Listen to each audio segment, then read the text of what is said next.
गुरुर्ब्रह्मा गुरुर्विष्णू गुरुर्देवो महेश्वरा गुरुर्साक्षात् परब्रह्म तस्मै श्रीगुरवे नमः. ब्रह्मानन्दं परमसुखदं केवलं ज्ञानमूर्तिं द्वन्द्वातीतं गगनसदृशं तत्त्वमस्यादिलक्ष्यम् एकं नित्यं विमलमचलं सर्वधी साक्षिभूतं भावातीतं त्रिगुणरहितं सद्गुरुं तन्नमामि.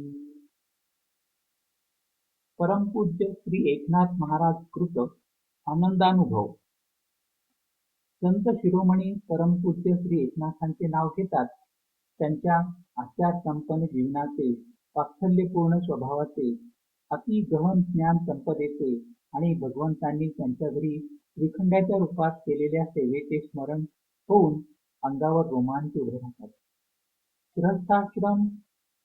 गृहस्थाश्रमाची सारी कर्तव्ये अतिशय उत्तम प्रकारे पार पाडून त्यांनी विशाल अशी ग्रंथरचना केली. त्यांच्या प्राकृत भाषेतील वाङ्मय रचनेने त्या काळच्या जनसमाजाला भक्ती, ज्ञान आणि वैराग्याची उत्तम शिकवण दिली.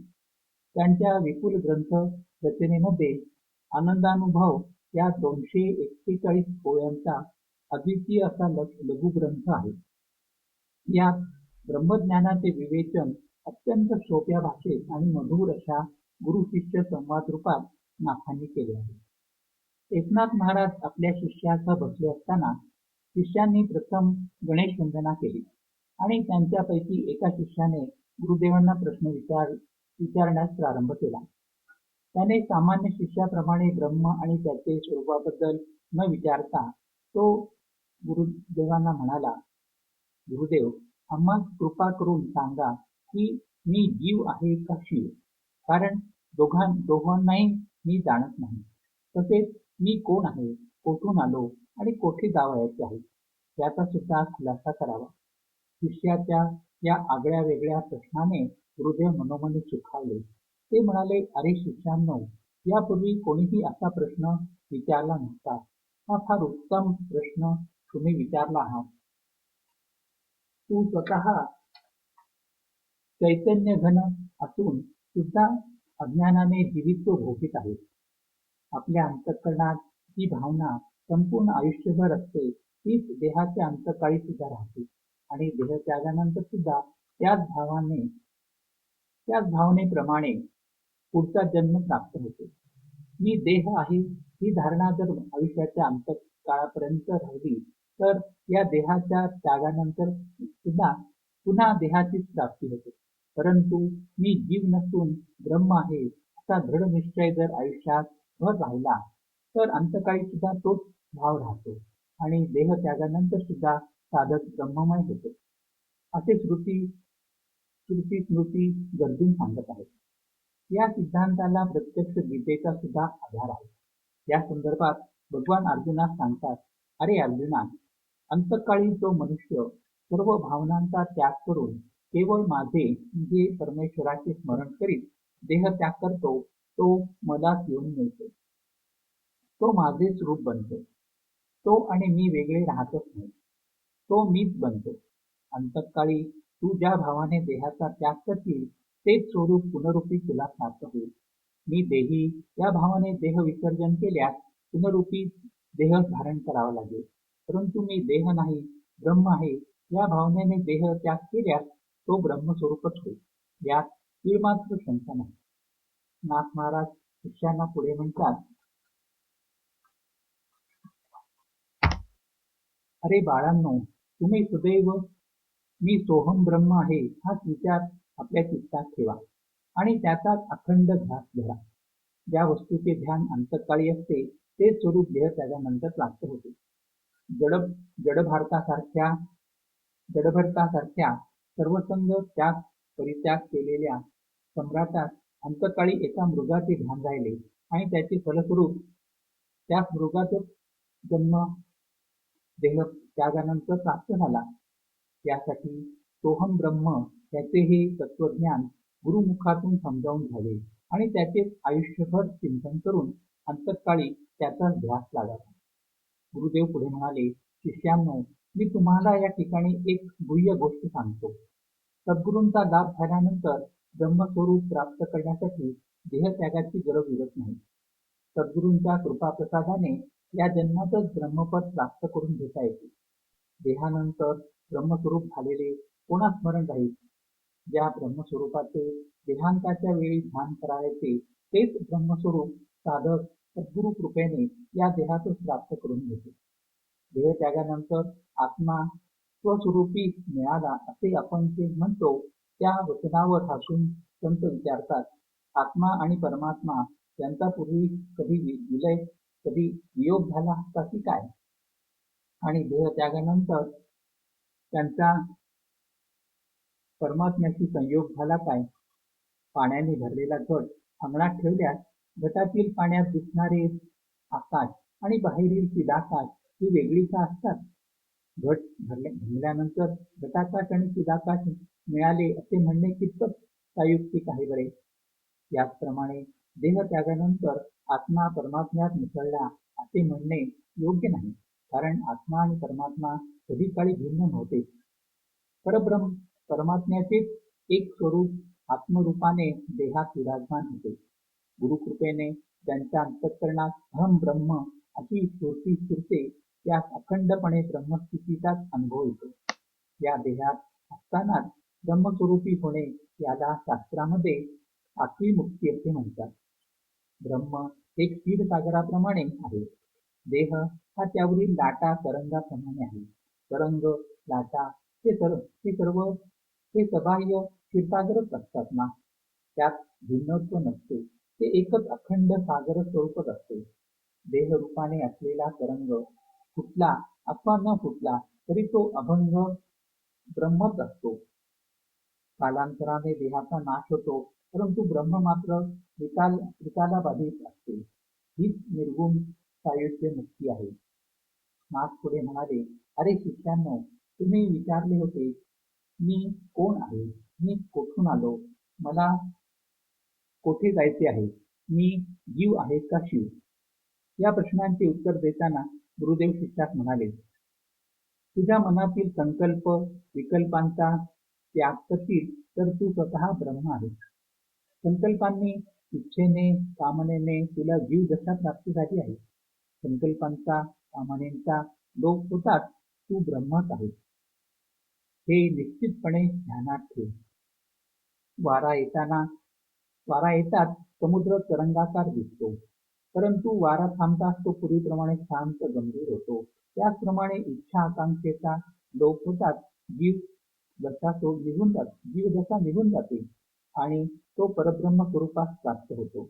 या स्थितीत त्यास येणे जाणे उरत नाही. आत्मा हा परमात्म्यापासून वेगळा कधी नव्हताच. तो ब्रह्मच होता, अंतर्बाह्य ब्रह्मरूपच होता. परंतु जीवाच्या संकल्पबुद्धीने आपण ब्रह्म आहोत हे ज्ञान त्या जीवास नव्हते. तू ब्रह्मच आहे हे ज्ञान सद्गुरूच देतात. त्यांना अनन्य भावाने शरण जावे.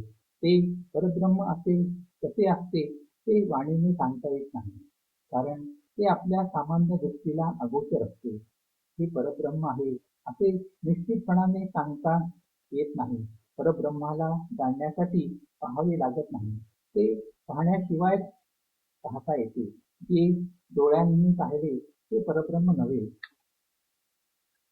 कारण ते निर्गुण, निराकार आणि मानवी देहाला अगोचर असते. या परब्रह्माचे वर्णन करताना परा, पश्यंती, मध्यमा आणि वैखरी या चारी वाणी हात टेकतात.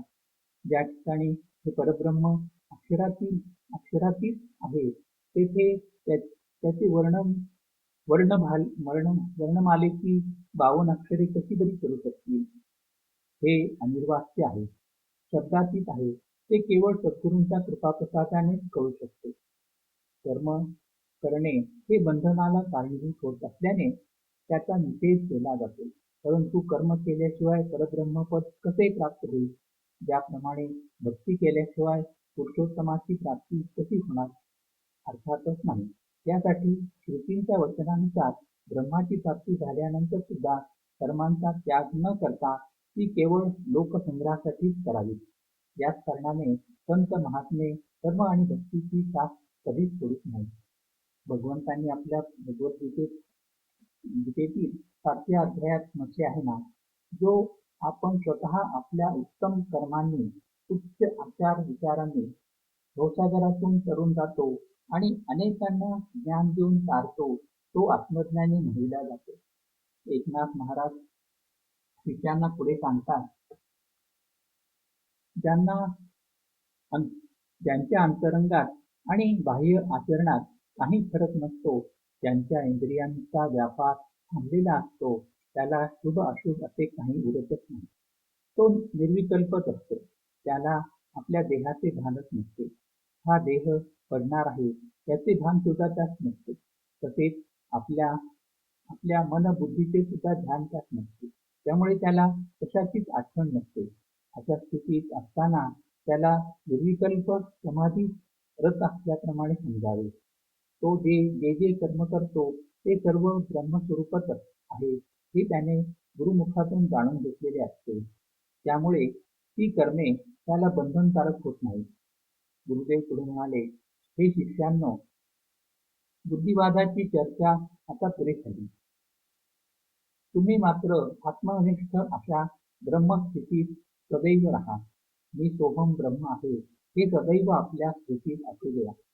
संपूर्ण आत्मज्ञान ब्रह्मज्ञान आत्मसात करून मी भावी चैतन्यघन परमात्मा आहे ही निष्ठा सदैव आपल्या चित्तात असू द्या. तुम्ही क्षर आणि अक्षराचा साक्षी आहात, तसेच जीव आणि शिवाचा साक्षी आहात. तुम्ही बद्ध आहात ना मुक्त? तुम्ही स्वयं सिद्धच आहात. तुम्ही आत्मा आणि परमात्मा यांचा चिदात्मा आहात. ब्रह्मा हे अनाम आहे. ब्रह्म हे अनाम आहे. नाम रूप रंग रहित आणि अनिर्वाच्य आहे. असे असले तरीही ओंकार या शब्दाने त्याचे रूप दर्शविले जाते. विवेकाने ते जाणले जाते. ज्यावेळी स्वयंसिद्ध स्थिती प्राप्त होते त्यावेळी रस्त्यात पडलेली दोरी ही दोरीसारखीच पडलेली असते. ती काही सर्प झालेली नसते, परंतु अंधारात भ्रांतीमुळे ती सर्पाप्रमाणे भासते एवढेच. तसेच ब्रह्म हे ब्रह्मतत्वानेच असते. ते काही प्रपंच झालेले नसते, परंतु अज्ञानी व्यक्तीस ब्रह्म हे प्रपंचाप्रमाणे भासते.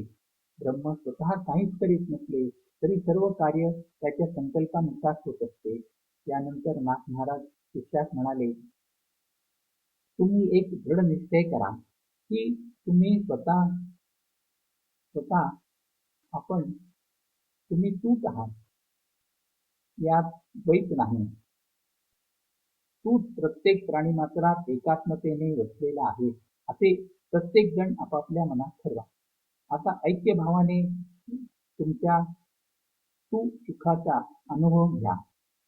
परंतु हे सुख समुद्राच्या तरंगाप्रमाणे क्षणभंगूर आहे आणि तुम्ही मात्र ब्रह्मरूपात अखंड होऊन राहता. तुम्हाला आपल्या खऱ्या रूपाचा विसर पडला होता. आता मात्र तसे होऊ देऊ नका. नाथांचे हे वक्तव्य ऐकल्यावर शिष्यगण म्हणाले, गुरुदेव, आपण केलेला हा बोध वाया जाणार नाही. आपल्या बोधाचा सूर्योदय होताच अज्ञानाचा अंधकार लोटला.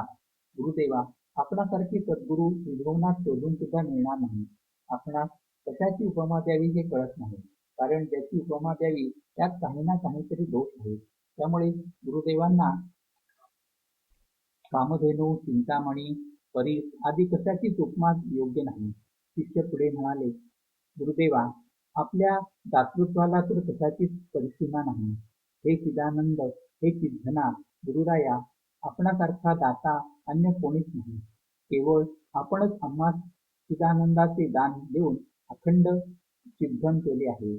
आपल्या उपकारांची उतराई होणे शक्यच नाही.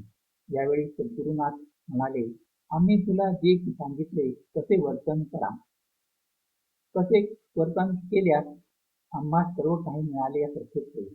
परंतु तुम्ही जर मी ब्रह्मज्ञानी आहे, अन्य सारे अज्ञानी आहेत असा जर विधान बाळगला तर तुमचे ब्रह्मज्ञान नष्ट होईल. जो स्वतः ब्रह्म झाला तो संपूर्ण विश्व ब्रह्ममयच आहे अशा दृष्टीने पाहतो.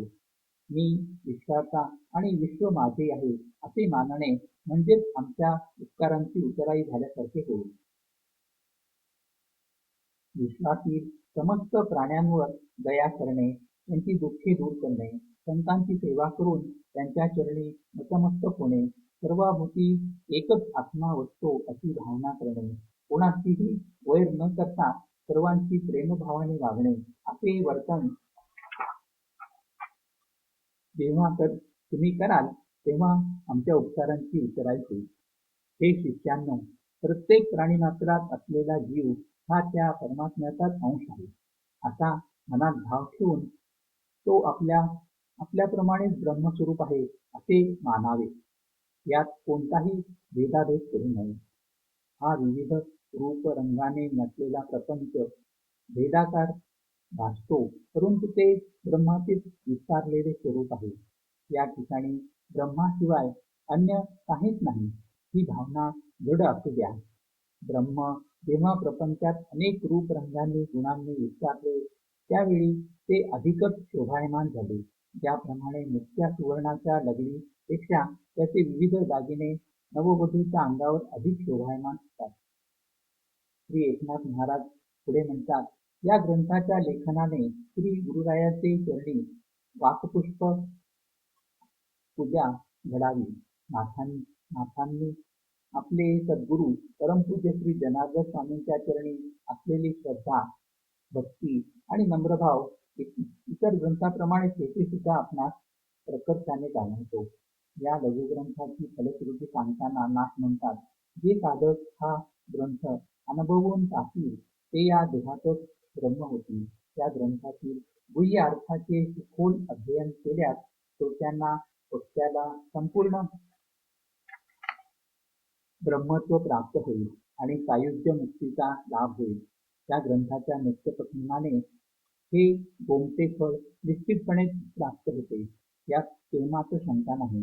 अशा प्रकारे नाथांनी आपल्या आनंदानुभव ग्रंथाची सांगता केली.